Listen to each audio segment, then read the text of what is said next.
Di tahun 2017, lebih dari sepertiga populasi dunia atau sekitar 2,5 miliar merupakan anak-anak yang berada di bawah usia 18 tahun. Dan menurut perkiraan, akan ada 2 miliar anak lainnya akan lahir pada tahun 2025. Di Indonesia sendiri, hasil proyeksi penduduk Badan Pusat Statistik pada tahun 2018 menunjukkan bahwa sebesar 30,1% atau sekitar 79,55 juta jiwa penduduk Indonesia adalah anak-anak. Yang artinya bisa dikatakan bahwa 1 di antara 3 penduduk Indonesia adalah anak-anak. Dilihat dari jumlah saja, anak-anak mempunyai peranan penting bagi dunia di mana kita hidup. Anak merupakan generasi penerus sekaligus pewaris peradaban. Mempersiapkan anak hingga dewasa nanti merupakan investasi yang merupakan kesempatan dan kewajiban bagi orang dewasa. Assalamualaikum warahmatullahi wabarakatuh. Saya Siti Habia Mas'ud, mahasiswa Pascasarjana Pendidikan Anak Usia Dini Universitas Negeri Makassar. Di awal telah kita paparkan bahwa anak memenuhi sepertiga populasi di dunia. Sejak dia lahir atau berusia 0 bulan, dalam diri anak otomatis melekat hak-hak yang harus dilindungi karena mereka adalah pewaris dan pemegang tongkat estafet bagi keberlangsungan peradaban dunia. Sehingga demi menjaga hak-hak anak, maka dibutuhkanlah sebuah payung yang mempunyai kekuatan yang mengikat. Salah satunya adalah penerapan konvensi anak. Pada kesempatan ini kita akan membahas 5 poin utama dari konvensi anak, yaitu definisi anak, latar belakang konvensi anak, prinsip utama konvensi anak, klaster konvensi anak, serta ratifikasi konvensi anak di Indonesia. Konvensi atau konvenan, atau jika dalam bahasa Inggris disebut convention, merupakan kata lain dari treaty atau traktat, yang artinya perjanjian beberapa negara. Perjanjian tersebut itu sifatnya mengikat secara yuridis dan politis, yang merupakan suatu hukum internasional. Jika dihubungkan dengan anak, maka konvensi anak dapat dikatakan sebagai perjanjian internasional yang mengetahui hak asasi anak yang berusia 0 hingga 18 tahun. Perjanjian atau kesepakatan ini bertujuan untuk menjamin terpenuhinya segala kebutuhan dasar anak. Kebutuhan dasar itu yang mana? Kebutuhan dasar menyangkut nutrisi yang baik, perawatan kesehatan, pendidikan, dan perlindungan.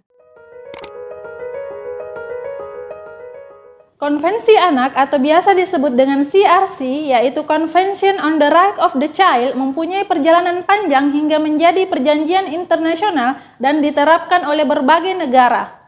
Berawal dari abad 20, beberapa aktivis memulai menyuarakan suaranya bahwa anak seharusnya mempunyai hak asasi. Gagasan ini berawal setelah berakhirnya Perang Dunia Pertama sebagai reaksi karena banyaknya anak menjadi korban akibat Perang Dunia Pertama. Eglantyne Jepp dan beberapa aktivis menyuarakan deklarasi hak anak internasional pertama pada tahun 1942. Kemudian deklarasi Eglantyne Jepp diadopsi oleh United Nations atau PBB pada tahun 1959 yang kemudian dikenal dengan Deklarasi Jenewa. Pada rentang waktu tersebut, pada tahun 1979, negara Polandia mengusulkan bahwa seharusnya diselenggarakan konvensi anak.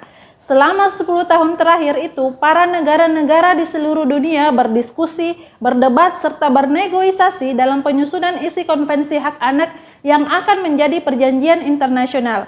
Hingga pada tanggal 20 November 1989, PBB mensahkan rancangan tersebut yang kemudian lebih dikenal sebagai Konvensi Anak atau secara internasional dikenal sebagai CRC yang akronim dari Convention on the Right of Child.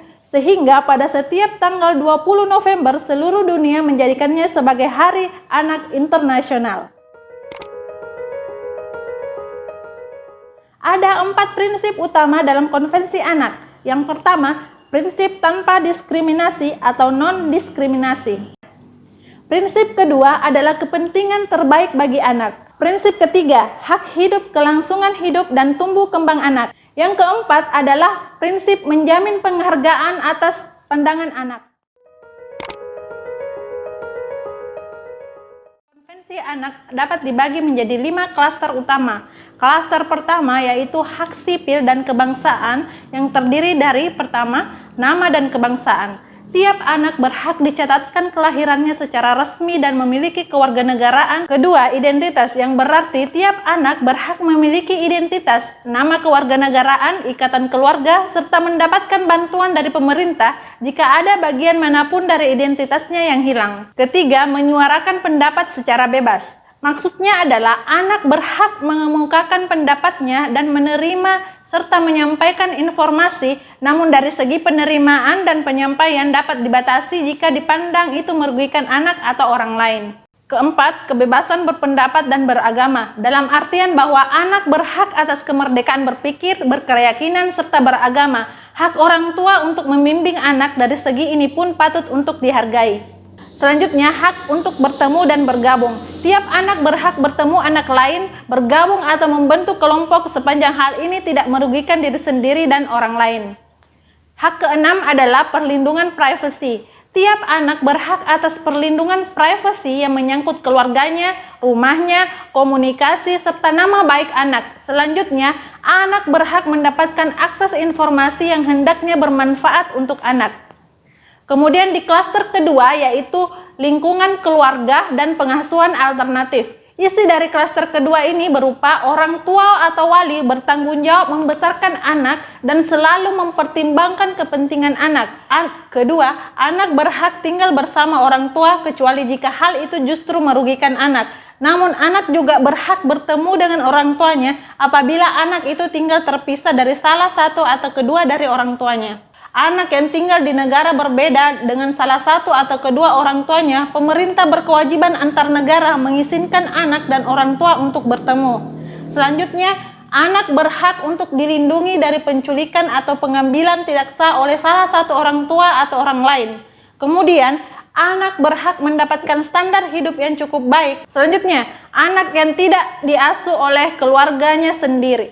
Terakhir, pada klaster kedua yaitu anak berhak dilindungi dari kekerasan, diabaikan, dianiaya, atau korban eksploitasi, konflik bersenjata, berhak mendapatkan perawatan khusus untuk memulihkan keadaan mereka. Kemudian pada klaster yang ketiga berisi tentang kesehatan dasar dan kesejahteraan.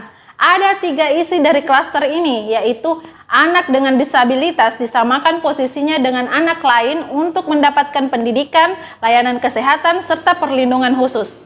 Anak berhak juga mendapatkan standar kesehatan, air bersih, makanan yang bergizi, serta lingkungan yang nyaman. Selanjutnya, anak dapat mendapatkan bantuan sosial dan ekonomi dari pemerintah untuk tumbuh kembangnya, serta orang tua atau wali bertanggung jawab atas anak mereka. Di Indonesia sendiri, pemerintah menandatangani Konvensi Hak Anak pada tanggal 26 Januari 1990, kemudian meratifikasinya atau mengadopsi Konvensi Hak Anak tersebut pada tanggal 25 September 1990. Perjalanan ratifikasi Konvensi Hak Anak di Indonesia terbilang panjang. Langkah pertama yang dilakukan pemerintah adalah mengamandemen Undang-Undang Dasar 1945 dengan memasukkan pasal 28. Langkah selanjutnya adalah menerbitkan berbagai undang-undang tentang hak anak, sebagai contoh, Undang-Undang Perlindungan Anak, Sistem Pendidikan Nasional, Penghapusan Kekerasan dalam Rumah Tangga, dan masih banyak lagi yang merujuk pada Konvensi Hak Anak. Tidak sampai di situ, langkah yang terpenting yang dilakukan oleh Indonesia untuk mempercepat pelaksanaan Konvensi Hak Anak, bentuk Kementerian Pemberdayaan Perempuan dan Perlindungan Anak yang tugasnya adalah melakukan penyusunan kebijakan, evaluasi, koordinasi di bidang urusan perlindungan anak. Convention on the Right of the Child atau CRC mengingatkan kepada kita hal yang paling mendasar dan penting dari hak anak adalah semua anak harus mempunyai kesempatan yang sama untuk hidup, berkembang, menggapai segala potensi mereka tanpa adanya diskriminasi ataupun pengecualian.